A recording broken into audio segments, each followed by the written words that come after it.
Buyurtma bo'yicha navbatdagi kichkinagina enlari ensiz shkafchamizni yasab berdik. Bu ichlarini ochib ko'rsatadigan bo'lsak, tepasiga vishilka qatirish bo'ladi o'zlari. Tagiga poyabzal qo'ygani. Ish chekalari rezinaviy plastmassaviy kromka bo'lgan. Bu razmerlarga keladigan bo'lsak, bular uzunligi 90 sm, yerdan balandligi 2 metrga moslashgan. Kichkinagina ixcham eshik tagiga перехожка shkaf qilib tayyorlab yasab berdik. Kimga shunaqa mebellar kerak bo'lsa, kottejlarga, domlarga moslashgan ishxonalarga ham tayyorlab bera olamiz.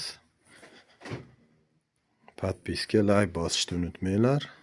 Yanada yangi mebellarimizni xudo xolasa tayyorlab ko'rsatamiz.